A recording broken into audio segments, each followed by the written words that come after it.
in Group B. Vici Gaming Reborn facing up against Team Liquid. Vici Gaming Reborn just coming off of 10 seconds a remaining. loss, I believe, to Digital Chaos, right? Yeah. 2-0. 5 And Team seconds Liquid remaining. No, walking 1-1. away.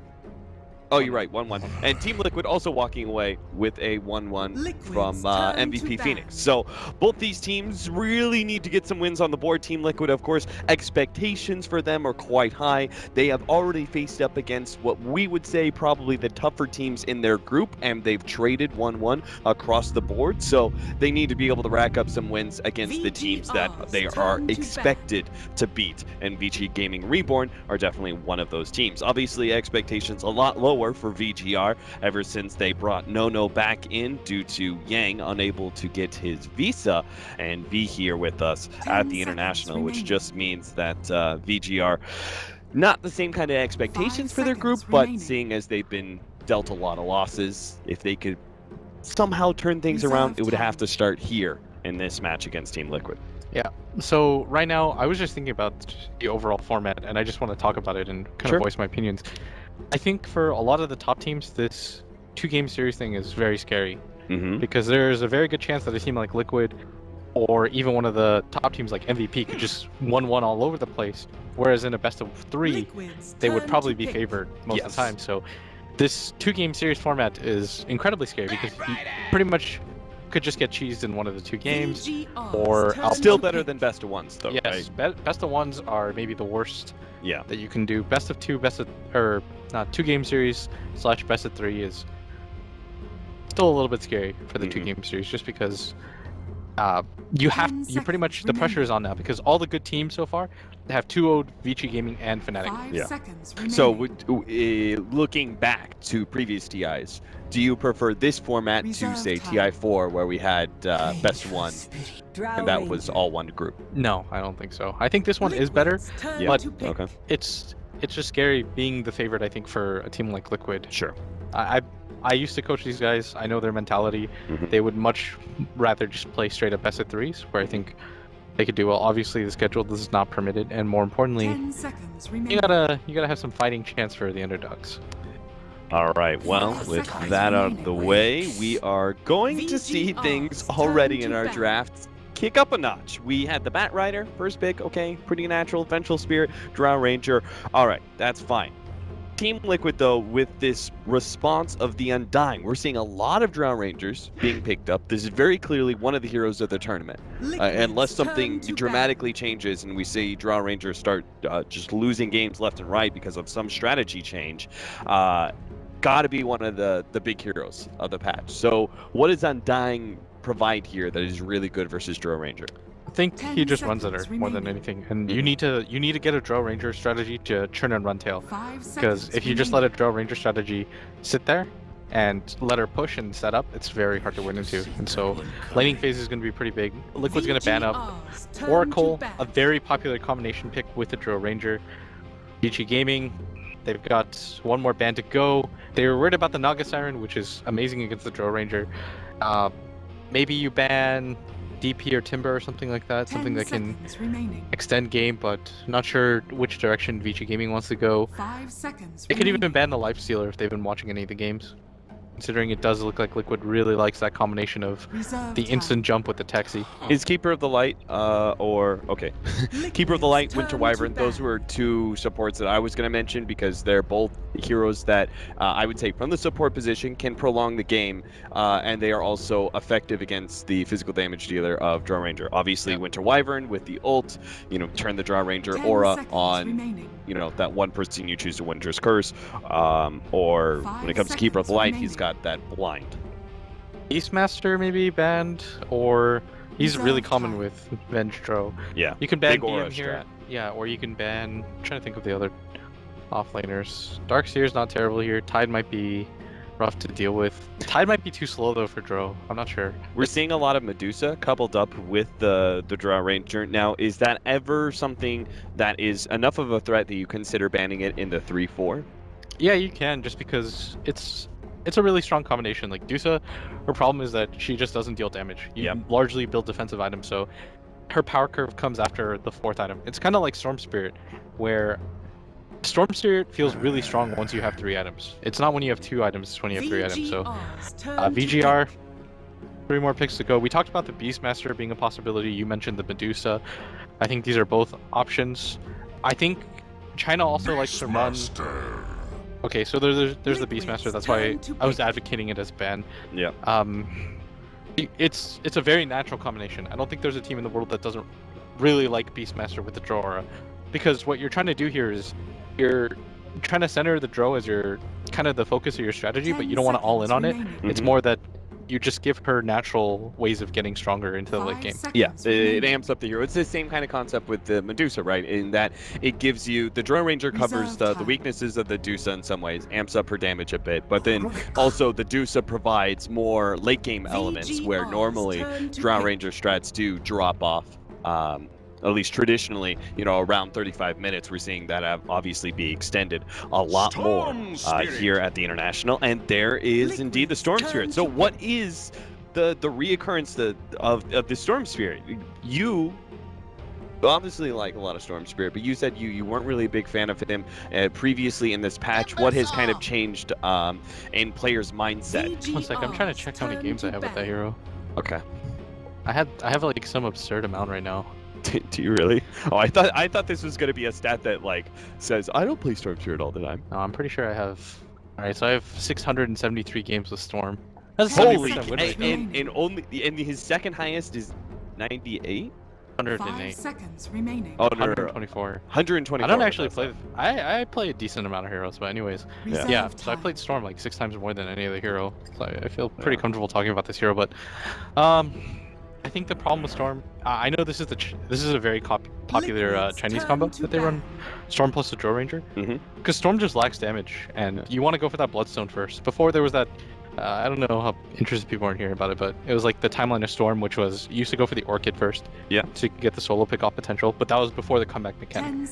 Once the comeback mechanic hit, it was like you would kill 3 people with the Storm Orchid, then you die once, and you would feed it all back, and it became pointless.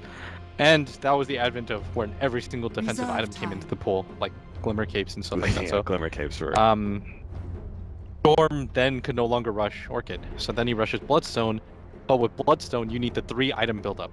So the typical 3 item buildup is go Bloodstone, Orchid, then whatever your 3rd mana item is becomes really strong. Shivas or Lincolns, depending on the situation. Then Storm is this absolute monster of a hero, but Team Liquid, I think the reason why Vici picked it, because there's no good heroes on Liquid to deal with Storm Spirit. Storm Spirit, if I was a Storm in this game, I'd be so happy. Looking at the lineups, Timbersaw's whatever. In fact, I'm pretty sure that's going to be why didn't they ban Timber? Animage. You could do AM as well, but AM is kind of bad against Drow Beastmaster is the problem. Okay. Because you blink it and you just die. Yeah. Makes sense. And the AoE silence of Drow Ranger is always going to be effective. Right. Of course, that is also another thought, though, that most people have is if you have an anti-mage on your team, you automatically almost beat Storm Spirit. But I think Vici Gaming Reborn is pretty confident. I was so what was your other suggestion? Sorry, I was thinking about the AM, but what?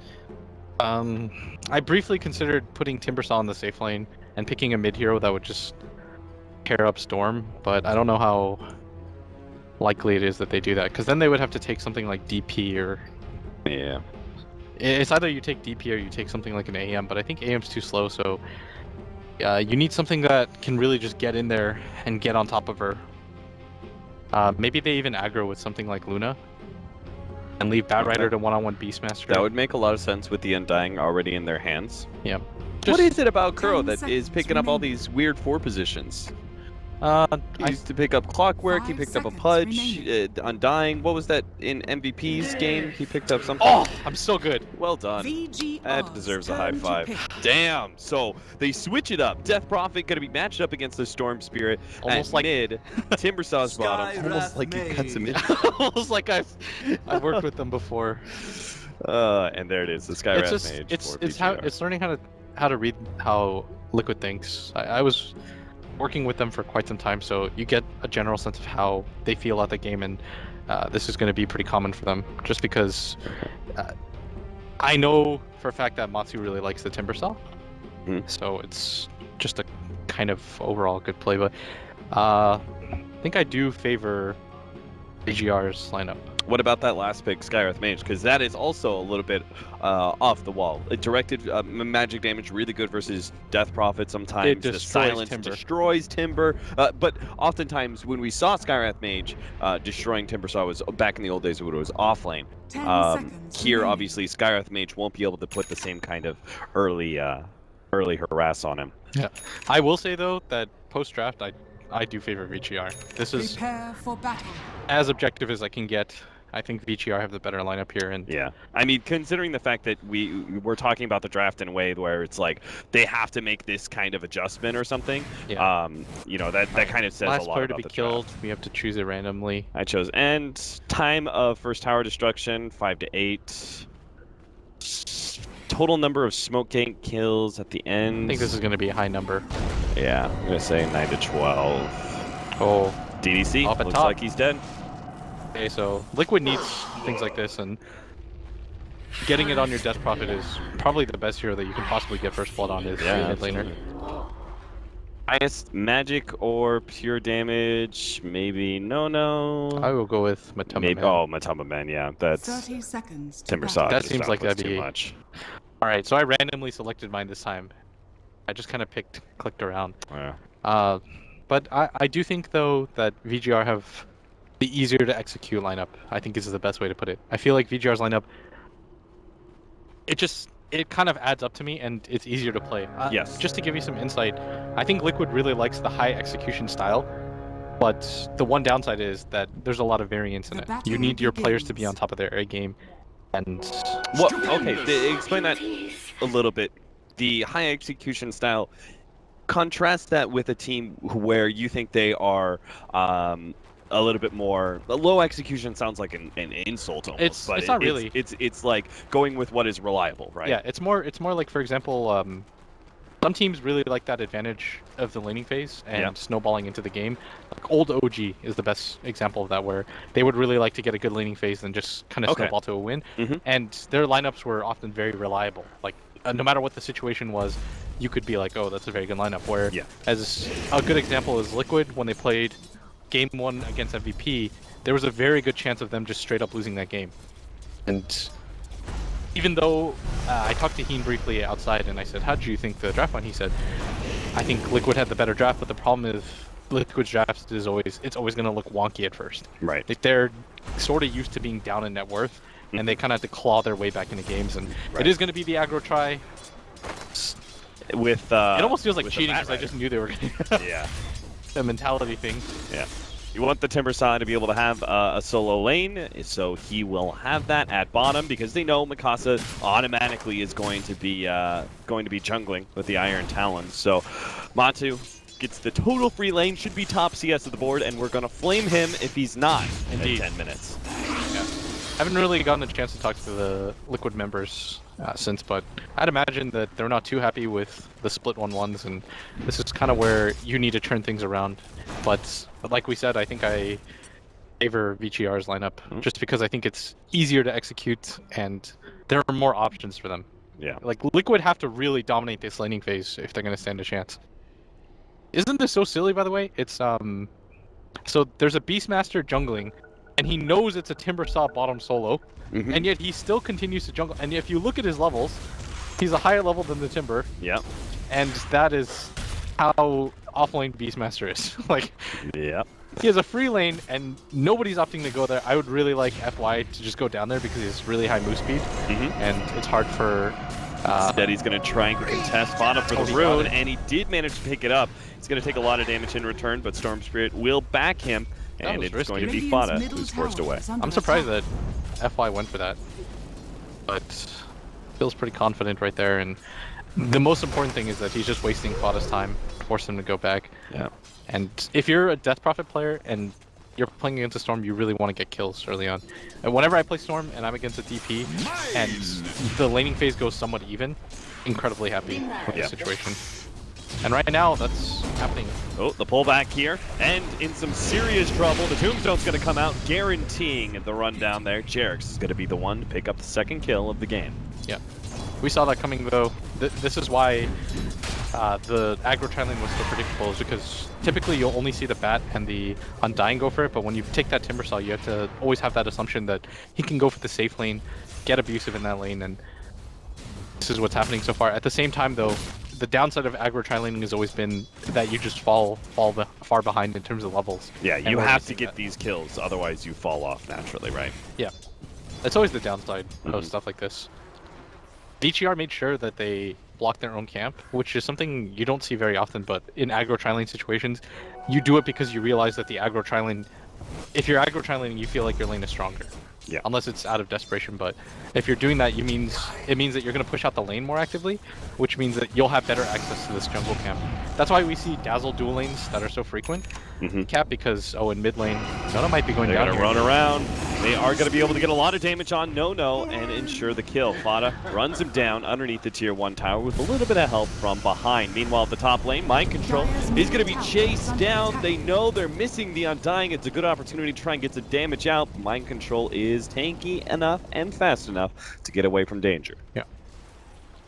As we were saying though with the Dazzle dual lane, if you're wondering why Dazzle is one of the more popular heroes to dual lane with, is because you can just shadow wave the wave twice, push it in, then immediately pull the big camp. Yeah, and that'll obviously deny a lot of experience away from the enemy safe lane and put the lane equilibrium in your favor once again. Yeah, precisely. So that's why you start to see some nice sneak around there from Jerix. They're going to be able to catch the very squishy Skywrath Mage, but they still don't have enough damage. The Tombstone finally goes out, but it may be too late. Jerix almost going to cop enough damage from end to finish him off, but ZYF is now in trouble. Mind Control's trying to run him down with the extra bit of flames. And is going to realize that he's trapped by Kuro, and he will eventually go down. Now the two supports down below half HP apiece are going to be chased away as Liquid get yet another control, an early 4-0 start by them. fire hurts. That's all I gotta say about that. Oh, so Skywrath Mage just suicides to the neutral, and so far laning phase, we talked about how Liquid had to put a premium on it just because if you let the Drow Ranger go uncontested and she does Drow Ranger things, you're very liable to just lose the game, and that's why this hero is so strong, Cap, is you have to play around that fact, and that usually just means you don't ever let her establish any sort of farm, you don't let her get into a rhythm in this game, you constantly put pressure on her, and that's the way to work around it. And Timbersaw at bottom, like we talked about, is getting absolute farm, but still a little bit of concern, of course, is always that Storm's going to have an okay game, as Kuro's now dead. He is level 4, so that is a kill that's worth quite a lot. They are going to try and dive on a no-no with Fada, not quite there. Meanwhile, the smoke up, Jerix, he's going to be able to catch FY still, but get the turnaround kill with the help of Matubaman, it seems like, or not. Matu. He's not actually going to go down. He chained all the way to left, and FY fast enough. Meanwhile, over at mid, no, just saw him zip across the map. He's just trying to make a go on the Fada there. That was incredibly greedy by Matuma-man. Yeah. He could have just had one, but instead, now Fada's going to go down mid, give the kill to No-No. Yep. And there's even going to be a regen rune at the top. Oh. That was pretty godly by Mikasa as a rotation. Yeah, and this is only a taste of what we were talking about, right? But when we're talking about the draft and how we see things matching up, and then you see the laning phase, you see this 4-0 start, that had to happen for Liquid just to make this strategy kind of look good. Liquid up at top, they got to get going as Mind Control should be dead here, as No-No's got full mana. And they're going to drop the Tombstone here, try and help Mind Control out with a little bit of heal. Kuro is still going to be caught though, silenced up, hit by the stun, and Matu unable to do much about this one until Fada comes in. Now, it looks like there's a separation of thought here. Matu doesn't actually back Fada's play, finally comes in with the Timber Chain. They'll be able to catch DDC, but that really was all. Maybe they could have caught a little bit more if they went back in together. Matu still looking for the dive here, and is going to try and slow him down. The Timber Chain will get the distance closed, and is going to be run down even further. They have the Spirit Siphon on him. Double silence, pushback though. On the background, Jerix is going to be gone on by No-No. Expended all of his mana for that one. Fada turned towards him, gets a little bit more damage out. Looks like Mind Control is going to try and run him down, while the rest of VG.R focusing down Fada, and they'll get him too. The exorcism not enough. No-No staying one step ahead of Mind Control, but finally the right clicks will finish him off. Him and Matu. Mind Control and Matu looking for more. DDC is going to be slowed down. The Flame Break pushes him back. He's got a lot of sticky napalm stacks, but it doesn't look like it's quite enough for him to take out And looks like the tier 1 tower will finally fall, but VG.R have evened up the kill score, 6-6 now, with that team fight at the top lane. Yeah, that was very well done by VG.R. They just had overall better rotations. My prediction is gonna fail by 5 seconds. Dire's top tower Yes, I'm correct, baby. Radiant's bottom I went tower 8 is Screw under you, attack. Blitz. Uh-oh, Bot is dead. He is 100% dead. This is the way this lineup amps up. VG.R quickly getting pickoffs and shutting down the Death Prophet, and Nono is racking up a number of kills. He's 4-2-2. He may not be anywhere near the top CS board, but net worth-wise, he's actually sitting second. Oh, Storm doesn't care about. You'll see us better than almost anybody in the game, just as a natural part of being Storm. But getting these kills early on, slowing down the enemy mid laner is kind of what's huge for him. And Death Prophet is a hero that, unfortunately for DP, you're never meant to be behind on this hero. This is a hero that absolutely thrives on being ahead at all points of the game. That's why you see it in her item progression. That's what you should always think about is item progression of heroes. It's like her item set is a little bit more static than Storm's, I guess, but it's almost predicated on being ahead at all times. And right now, if you look at Fada, only 900 HP, 6 armor is not that great, considering that Storm, with the amount of mana pool that he has and the draw aura, can probably deal something like, I want to say like 1,000 damage with the Soul Ring if you do it perfectly with power treads. Those deaths earlier on Fada may have just cost him that kill on Storm Spirit, because he's only level 7, right? He's, you know, goes through the typical 3 levels of Cryptsworn, 3 levels of Spirit Siphon, but if he had survived through some of these team fights or hadn't gotten picked off so many times by the Beastmaster Storm Spirit combination, has a higher level, he could have silence in that situation, and maybe they actually kill the Storm Spirit there. Goes to show how his progression is all important. Part of the problem too is that Matama Man just didn't have enough mana to work with, and on top of that, Stab Rider just didn't have level 6, so when they went for that play, one in the best of situations is VG.R's 2 supports. They're trying to get whatever levels they can. Level 6 is absolutely key on both of these heroes. Downside for Liquid is that it's not that big of a deal on Kuro. When you get level 6 on an Undying, you're not really jumping for joy. Yeah. The Skywrath Mage Beastmaster combination that we now have online that can practically kill anybody, and we're about to really put that to the test here. Matsu, he's the tankiest of all the Team Liquid members, and he also has a cloak, and he would still probably die to just Beastmaster and Skywrath Mage, and would definitely die if Eventual Spirit and Drow Ranger joined them. So he backs out at the perfect time, noticing that, what is it, the top lane barely pushed in, no heroes really being shown there, nobody seemingly showing up mid. Matu's Spidey sense is just kind of tingling from that one. Well, with the 2 heroes that are showing up in now, I think that kind of gives him the biggest affirmation that they are down there. And this is what high-level Dota is right now, is when you're playing this dire side and you're worried about anything at all, you just immediately transition into the Radiant jungle. And it looks like VG.R, they're still okay to take this fight. It's 3v5. They can TP in 2 heroes, but Liquid... Yeah, but they're running right past the tier 1 tower. It looks like they may actually be sandwiched here. Jarek's is going to start things off with a simple Faithful. You know, a little damage out. Kuro going to be the target here for the Skywrath Mage. Couldn't finish off that ultimate, and now they're actually in trouble on 2 sides. Storm Spirit's going to have to jump back, but straight to the hands of the rest of Liquid. It's all 3 cores are right by the tier 1 tower. Nono is going to be run down. Pops a little bit more, tries to get the jump out. Not in time. Over at Jarek's, they're going to go for FY, while DDC is going to be run down by the 3 cores of Liquid. Without a doubt, he is 100% dead. Now it just comes down to a question of whether Jarek's actually dropped his mana boost so he could pop the wand for the little bit of extra mana and zips him down with the Faithful. Jarek's is, when he plays that Rubik, twice in this tournament so far, has been absolutely absurd. There's a reason why when Kuroki is known so well for this hero, but it's Jarek's playing it. That's absolute faith. That is, let's be honest, Kuro seems to love those greedy 4 positions. He wants to run at people. He's like, traditional support heroes? Nah, that ain't me. Any excuse, remember, I was once a carry. Yeah, any excuse for this guy to just run at people with the support is pretty much... Hey, I actually have a personal question for you. I've never asked Kuro this, maybe just because I just now thought it. If he could have the option of... Playing Corrigan? Of playing, Corrigan. I think he would take it. Yeah.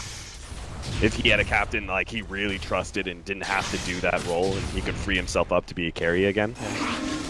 VG.R though, they're still in a pretty good position. I still favor their draft in some ways because, like we saw right there at Liquid, they had to out-execute, they had to out-maneuver. But I think VG.R's lineup, it's more of when it'll happen. Yeah. In a way. And all it takes is one good fight by them. Is they're gonna dive hard for this. They do have the tombstone out. bo2 finally ends up going down. Now they can turn on the tombstone. That's not going to be saved. But VG.R all very low. Maybe they can get some redemption for the Timbersaw. Mikasa, he's going to be the first one to go down. The jump forward from Jarex, and he got GDC as well. Mind Control will pull back end, and that is surely worth it for Team Liquid.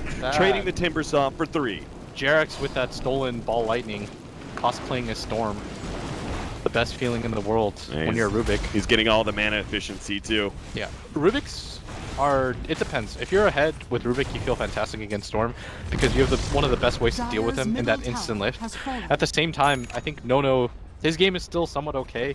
You're used to being behind on Storm. What he should do right now is farm out these 3 camps repeatedly, camp this rune, farm this camp whenever he feels unsafe, and periodically just pop down. Like, farm this wave out, farm these 2 camps. So he just controls the Radiant jungle Yeah, exactly. and plays off the fact, right, that Liquid don't have the best heroes to really stop him. Because if you send any of the individual heroes down bottom, you don't know if there's somebody sitting behind this Storm Spirit. Yeah. Which is why I think this is kind of a scary move by Liquid to make. The only time you should ever assault into your own jungle like this is A, you're either smoking, or B, you're in Forces 5, and Liquid is neither of that, and they might just lose a hero for free as a result. Yeah, they certainly. As we just talked about. Hey, Beastmaster with a Primal Roar with a combination of FY to jump in from Nono. The last bit of mana needed, but it's enough to get the Timbersaw. But Fada, he sees this opportunity. He's going to Spirit Cycling forward. The swap goes down. They turn and stun Fada, and they have the Necronomicon minions down. But now the turnaround. Jarex actually comes in with a Primal Roar of his own, blows out the Beastmaster, stops DDC's teleport out, and Liquid. It feels like that engagement's okay for them. Obviously, Matumba Man's Timbersaw is big. What? And he didn't just run away. He took that tier 1 tower, stuck around. I'm not sure why, because surely he should have known that Liquid were on their way. And now that makes it definitely worth it. I was going to say a tier 1 lost, and they gave up a Timbersaw in exchange for a Beastmaster Venge. Not sure if that's worth it for Liquid, but when they pick up the Drow Ranger, everything changes. Yeah. I feel pretty comfortable in saying, though, that Matumba Man pickoff that they had, it wasn't a bait by Liquid. I think it was just, again, we talked about it.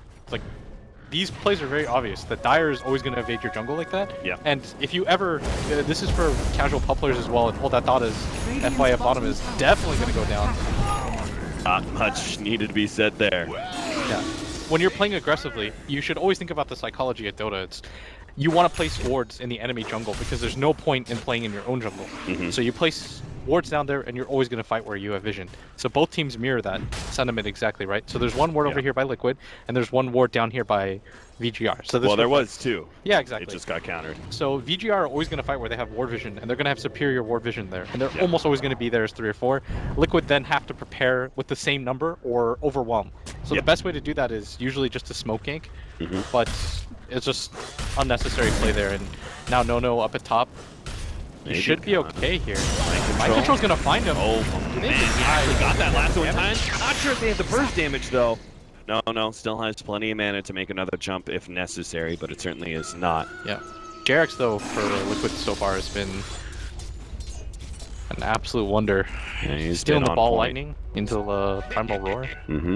Still has that Primal Roar, too, for another 60 seconds or so. Just item progression-wise, Nono still trying to get that Bloodstone.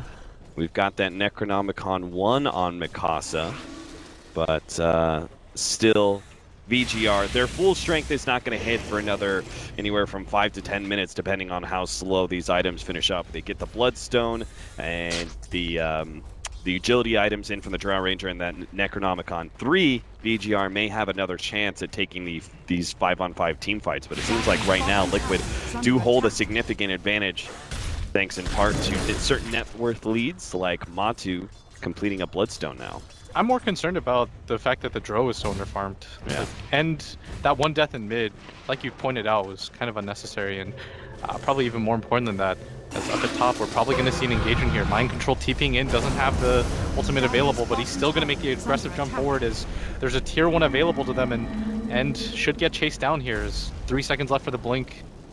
Yeah, VG.R. he doesn't have enough for a last though. DDC actually trying to give him the extra bit of space for N to be able to stay away. Matumba, man, he's going to be able to come in, gets a little bit of blow from the Chakram, realizes he can't chase down the Drow Rangers, so instead he'll just have to content himself with a free kill on DDC. That's good enough though. He has the Bloodstone. He'll take any charges he can. I think overall that's probably better for VG.R though, because they were able to execute their gank with only 2, and Kuroki making the fatal mistake of staying there by himself.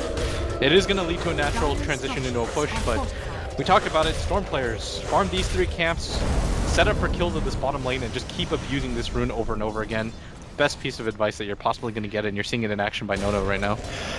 VG.R know that the tier 2 was going to be victim of that last little engagement at top lane, so they're going to try and even the outcome a little bit by going for Roshan themselves, trying to get an Aegis into the hands of Storm Spirit. And if they can use that Aegis, especially coupled with this fresh Bloodstone of the Storm Spirit, everything will change in this game for VG.R. Yes, that's what we were talking about, is that all it really takes is for VG.R to have one decent fight, and they can turn this game around. And with this Storm Spirit having that Bloodstone, and I think Kuroki's going to go down here. He's definitely going to turn around for that last creep. On jump in, Kuro gets picked off once again.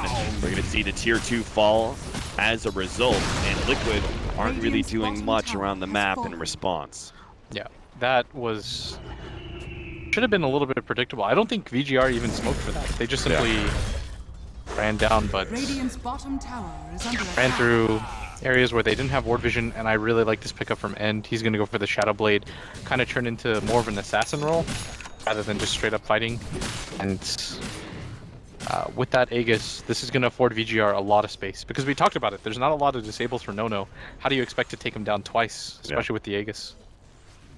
1400 HP Storm Spirit, super tanky. What would be the difference in item build? What would you like to see instead of that Shadow Blade?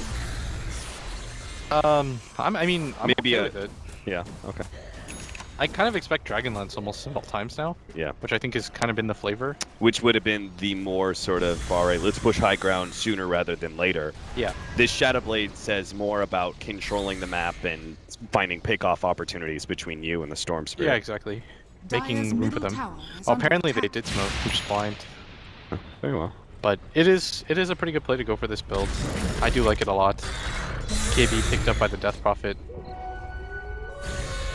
There's some troublesome items being picked up here for Liquid that may stymie VG.R in their next fight, but they should probably still try and force it. There's still plenty of Battle Towers to be taken. They're hitting a serious peak when it comes to the Drow Ranger and the Beastmaster. These heroes known to be strongest around that 25-minute marker. They've got the Necronomicon 3 too. How's that fight almost have a Rod of Atos? I know. I was watching that earlier. I was like, oh man. I was looking at N's farm and I was like, that's not so good. And then I looked over at FY. He already had Staff of Wizardry at that time, plus all his other items. I was like, what? I mean, VG.R are still perfectly fine right now. Yeah. The game progression for them has been pretty okay. And then, would you say the next 10 minutes is the we'll see the biggest swing? Either VG.R will be shut down when they try and go for this fight, and the game will naturally swing into Liquid's favor, and they're going to be able to draw out the game a bit more. Or vice versa, VG.R will win one good fight and then start just controlling the map heavily by taking towers. The scary thing for Liquid's lineup is if they take one misstep in a fight, they can just straight up lose the game because of the way that VG.R's heroes naturally snowball, the 3 auras, plus the Storm. Whereas Liquid's lineup is more predicated on the fact of getting constant pickoffs, and getting into a straight-on push scenario seems a little bit scary, but... Yeah.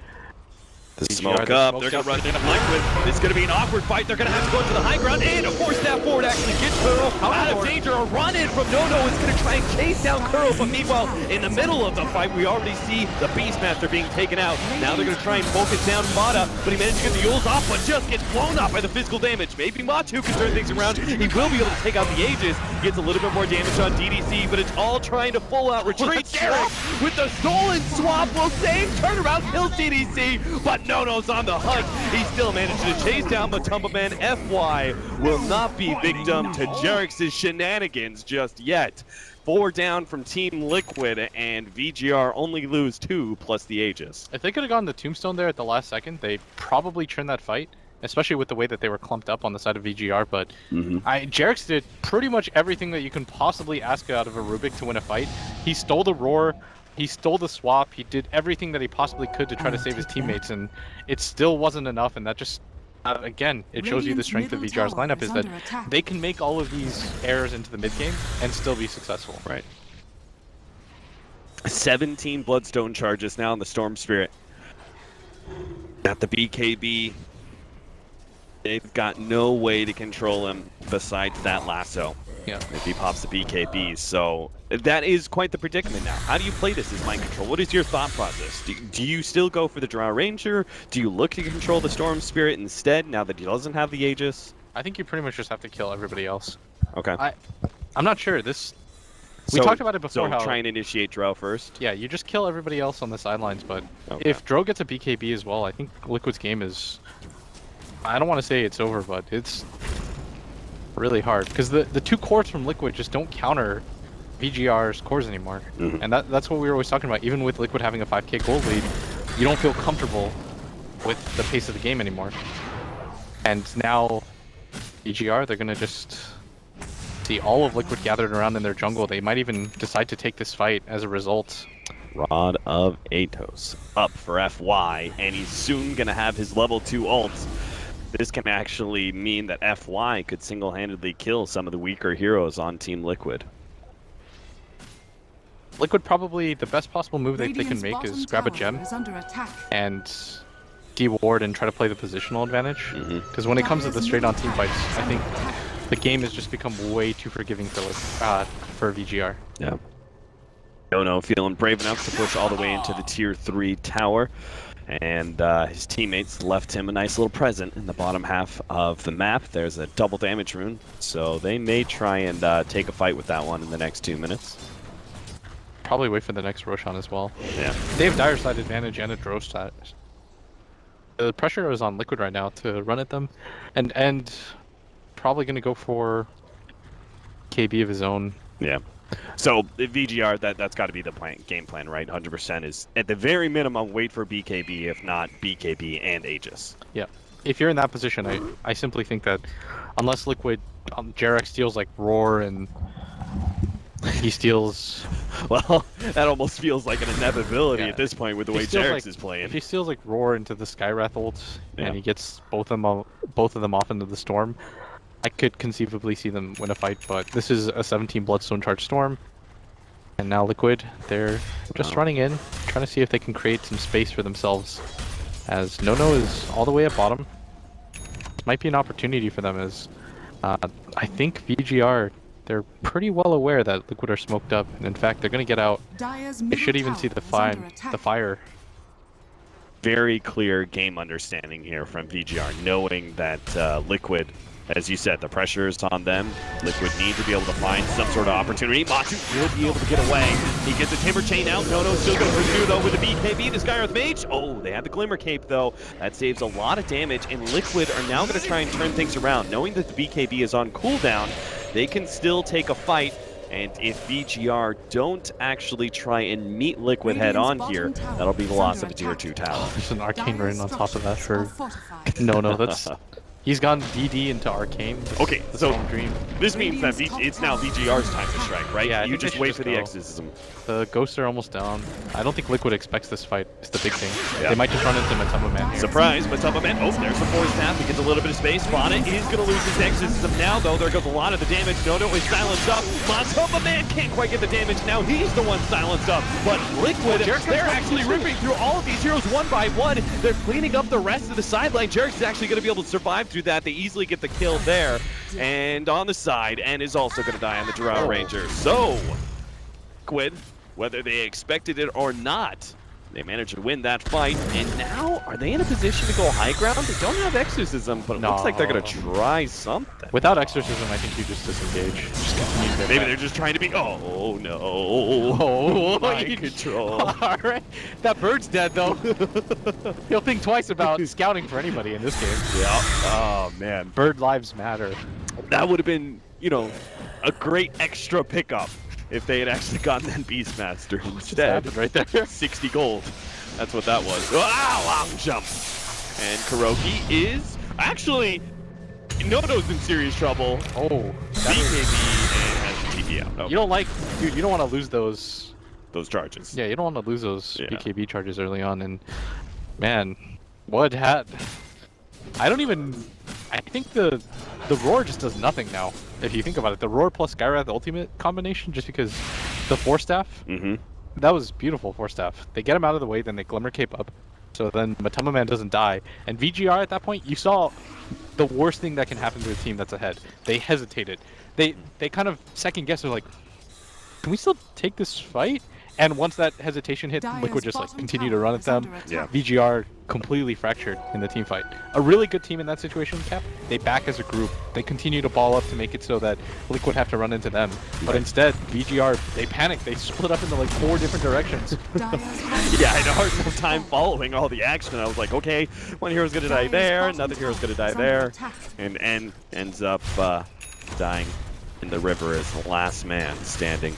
23-16, 28.5 minutes in, and it feels like the game has swung back in the favor of Team Liquid. We're talking about these periods of time, these small, it's the difference of like 3 or 4 minutes, but these periods of time where one team has an advantage, but they got a swap back in, they're gonna be able to pop Fada, maybe the roar goes down, and the Old Scepter goes off for Fada. He's still gonna get taken out by No, but they do manage to get some damage out in return. VG.R gonna pursue. They've already taken out 2, and they've got No on the high ground. Oh, it takes a lot of damage from Matama Man. Kuro not gonna be able to get around a range of that tier 2 tower. He ends up dropping to the shots, and Matama Man, he's too far out. Silence 1, silence 2, and VG.R will claim 4 for 2. That was absolutely sick combination by VG.R. So they say to themselves, VG.R, if you think about it, they said, okay, our roar is just not working. Like, nobody's dying from it. They're just getting Force Staffed away.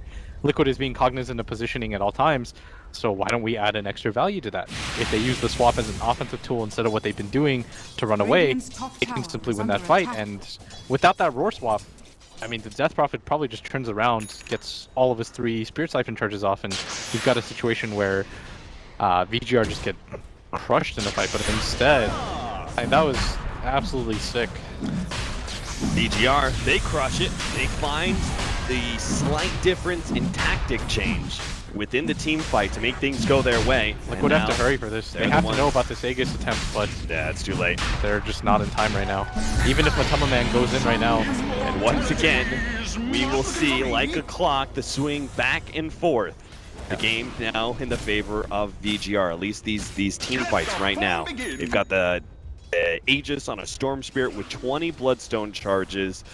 You have to feel super confident about your next team fight. That's got to be a win. And that's the thing about Liquid's lineup is that that's what we were talking about when they have that balancing act that they have to do, that they're constantly on the razor's edge, is they have to outplay VG.R. There's no way for them, I think, in a 50-50 fight where both teams play equal, that Liquid wins or comes out on top. Because there's just so many different ways for VG.R to take a fight and win it. And then from there, once they've won a fight, right, it's so much easier for them to do things like take big objectives, Roshan, and tier 3 towers, obviously. Yeah. Oh, Storm gets another DD. Liquid have to get out of top. There's absolutely no way that they can take this fight, and they can't afford to lose this gem here. Oh, Mind Control actually jumps onto end, but immediately TP's out and realizes, oh god. Oh, he's gonna get out. Wow. What? Okay. Liquid should have just all died there. Yeah, they really should have. That was crazy by MC. Was that... I felt like there was a little bit of miscommunication, just maybe momentarily, where Mind Control was still looking for a pick. Yeah. And the rest of the team was backing up, and then he was like, oh god, the rest of the team backed up. Yeah, that was one of those situations where you make the best out of it, because I think if No hits 25, I want to say like 25 Bloodstone charges plus the 4th item, this game becomes nigh impossible-ish. Because VG.R will almost always get the jump on you. Yeah. And you said in our cast time and time again that initiation is kind of everything right now. In Dota, it's whoever starts the team fight first, because you almost always get a numbers advantage right off the bat as a result, and you just get to structure the fight a lot more. When you're the ones running in smoked and you know where somebody is, then you can structure the fight. You can say, I'm going to go on this guy, you go on this and that, which is why you're always going to have an inherent advantage when you go for high ground defenses, just because you know how the enemy's going to approach. But Silver Edge completed onto end, that is going to do absolute work against that Timber Saw. Yeah. Poor Matumba, man. He's got a blink and Shivas, though, to close the distance. Just sucks that he has to deal with BKBs on the two big cores of VG.R, so we can't even really threaten those heroes. I think he needs a BKB of his own right now. Yeah. Or all those silences. Yeah, he either needs a BKB or possibly a Yule Scepter of his own. Okay. I think the way that his build is structured, he's all-inning too much on his team more than anything. Like, he's hoping that his team will make the jump. No. He's got plenty of mana regen to spare, so he makes a jump over, poking at Team Liquid, see if he can catch him off guard. No, you're scaring me. Does give Jerix that ball lightning. Yeah, both teams pretty much just have to 5-man at this rate. It's the safest way to play. And VG.R are doing a very good job right now. They're just denying all the vision. Now they're going to make their way up. I think Liquid are well aware, and they should start getting out as a group because there's no way they're going to win this team fight. They start drawing it, but they're not getting out fast enough. Maybe they actually want to fight around here. They're going to put Matumba Man on the front line, baiting him out. The Primal War goes down, but already an Orchid on to Jerix. That's going to stop a lot of the momentum. No is actually lassoed up, though, and Jerix may actually survive. BKB goes down, Primal Roar on to No. That'll stop the damage even further. Quada out there with the exorcism, gets the Yule Scepter off, touching a lot of that Skyrock main ultimate. He still has Spirit Siphons, but the physical damage is about to overwhelm him. He does go down, but the Draw Ranger is gone as well, and No's out. He loses the Aegis, and VG.R down 5. And now Storm Spirit comes back up. They get the telekinesis. Do they have the burst damage? No way. No. Bounce around. What is the lightning battle? No. What a jump, and he got him! Jerix. Unbelievable, Jerix. What a god on the support position. Oh! Holy crap! I cannot believe that Liquid won this team fight. It logically makes no sense, but they outposition, they outplay, they just pick off VG.R one by one. Jerix taking the roles. But at this point, I mean, he's the Beastmaster / Storm Spirit hybrid that your team needs. He chases No all the way down. 14 Bloodstone charges for him. Jerix is... He is willing his team into this game right now. 7-2-12. Has done an absolute work of this Rubik so far. It's amazing. You just gotta appreciate it. Matumba Man looks like he's going Axe. I'm not sure. That's not it, right? That's not it. No. Could just go for the Octarine. Yeah. It's probably better overall. Yeah, he is gonna go for the Octarine. Oh, man, that was a tight moment. That guy, the way that he played in that fight, he survives for so long. Throws Glimmer Capes in at the end to make sure that the Storm's initiation is gone. Yeah. When you play Storm Spirit, you want that initial initiation cap because it's the largest amount of mana that you're going to initially spend to deal just like a killing blow. You just want to get in, use your full combination, kill. Because otherwise you're just kind of meandered around and you're stuck. But VG.R, they want to strike back again as Liquid.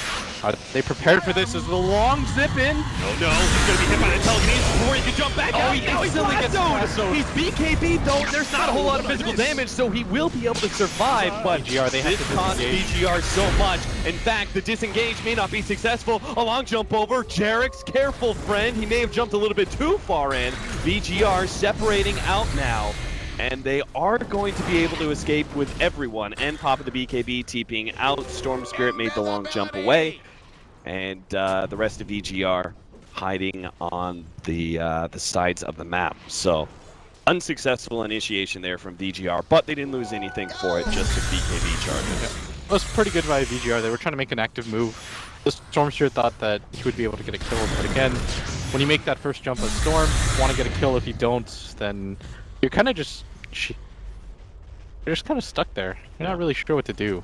Initiation up here at the top lane. They're going to go for N. DDC's ready to go with the swap, but this swap may not actually save him. Mind control already in place. Doesn't have the lasso just yet, but he's got the fire damage coming out. No is actually going to be able to stop him. Looks like mind control will get popped, and DDC will be the traded life, but he is fine with that. Sacrifices his life to get his team a kill on the Bat Rider and save the Drow Ranger and the gem. Yeah, that's the biggest pickup right there. Oh, wow. Now they have a gem onto the Storm Spirit.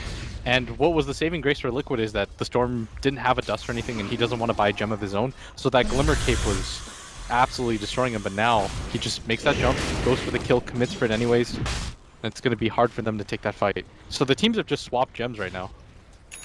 All right. We have FY, by the way, completing a Lotus Orb.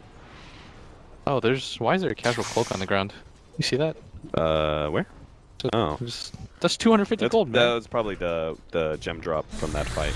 Yeah. And Jerix, you had a good run, friend. You had a good run. You hadn't died in a long time, but you runs right into a Storm Spirit. Yeah.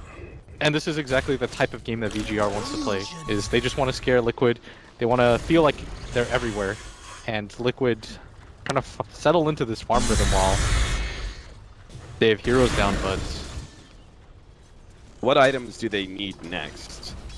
Is there a certain set of items that allows Liquid to go and try and take 5-bans again against VG.R, or is it just opportunities? Probably... Oh, this is going to be... It's going to be a rough disaster. Yeah, 4 versus 5. Already a jump in from No. He caught mind control and maybe might be able to pop him. Yeah, there it goes down. Primal Roar onto Kuro as well. Vada is going to be left almost alone against all these teams. A sea of VG.R heroes. Exorcism not going to be enough as he gets immediately right-clicked down. That was the help of Drow Ranger's physical damage. The big issue there is that Liquid, they were walking around this ward, and Matama Man actually never walked past it. Oh. So they learned so late that they were being spotted. So VG.R took that entire time, that 30 seconds where Liquid were just kind of grouped up around here, smoked down, immediately made their move. And Liquid, if they could have gotten that ward maybe 5 seconds faster, they could set up for a fight, or at least know that they were going to get engaged on. But instead, Storm Spirit immediately jumps on the bat. That's one of the few ways that they can kill the Storm Spirit, maybe the only way at this point. VG.R. 5 heroes about to push high ground. 30 seconds left until the death drop is up. They got to start going on Mataba Man. He gets a 4 staff. They actually swap him back in straight to the Skyrock Mage ultimate. Now he's down for 40 seconds. And VG.R, they've got themselves a lane of racks. Pretty sure Liquid can't defend without Mataba Man. Yeah, that was... Matama Man is feeling like he's invincible. Whoa, run in. Kuro. They're just losing heroes left and right now. What is this? This 1-by-1? Hey, there's no need to be anywhere near these buildings. Yeah, these buildings are effectively dead. And as a result of that death, I think there's a good chance that VG.R just go for Roshan and they play their standard game where they give the Aegis a Storm, and you cannot afford to take fights like that if you're Liquid. They're getting jumped on right now. It looks like they're a little bit out of sync. And more importantly, their cores are misjudging their strength. I'll take that. There's the axe. Drow Ranger, we've seen this item pickup. This actually turned Drow Ranger into quite the late game beast, especially when you're able to get like the Mjolnir. Oh, she hits like a truck. Yeah. You cannot group up against that hero anyway. It's her version of a Battle Fury. And there's a cheese for the Storm Spirits. This makes things exponentially harder for Liquid, because now they can't just go, okay, let's just pop the Drow Ranger, or, you know, respond when No jumps on us, because there is both the cheese and Aegis in the hands of these two all-important cores of Vici Gaming Reborn. I think that Matama Man gotta get out of here, as the Storm not gonna make the long zip as now he does, but if only he had the senses to be able to make that jump. He didn't have Shivas anyway, I guess, so it would be a little hard to find. I actually think that in hindsight, VG.R probably could have just gone mid instead of going for the Aegis. Yeah. But maybe they just think that 2 sets of Rex isn't enough, because there is a Bat Rider DP in Timber. It's not like Liquid lack for any sort of wave clear. Yeah. But Liquid's gonna make a move. They don't want VG.R to just set up. As They do have the Matama boots of travel on Timbersaw. He's going to start TPing into the mid lane while the rest of Mind Control and his boys push out as a 4-man here. They're going to try and grab Nono and burst him down as quick as possible. They fail to telekinesis. Lotus goes out. He can be activated by Nono. Kuro is going to be the target of Nono with this invulnerability. Mikasa, meanwhile, as well as FY, they're going to be run down by Fada. Goes up next, and he's going to be the target. They surround this Drow Ranger as quick as possible. Nono back in with the reinforcements, but N still going to be dropped here by the exorcism as he just cannot survive. The Aegis finally down, and they pop the Storm Spirit. Next up, life number 2 of End, but a Drow Ranger without any allies would surely be dead if it wasn't for that invisibility. There's a lot of gems on the ground. It's Gem City right now. No gem in the inventory. DDC's thinking about it. He's like, can I just walk in and take some of these? Yeah. Oh, he's just free gonna golds. All right. like ships through the night. They're just crossing without even realizing it, and all right, they're just like, all right, we each get a gem. Fair enough. Good trade, guys. There was a lot of zombies in that fight. I think that was probably what ended up changing that. You gotta say though that was a good fight for Team Liquid, right? They just managed to draw pretty even with an Aegis and cheese. Oh, that was probably the best possible scenario. If they had one of those gems, if Matama Man was just a little bit quicker, they'd probably kill End there as well. Yeah.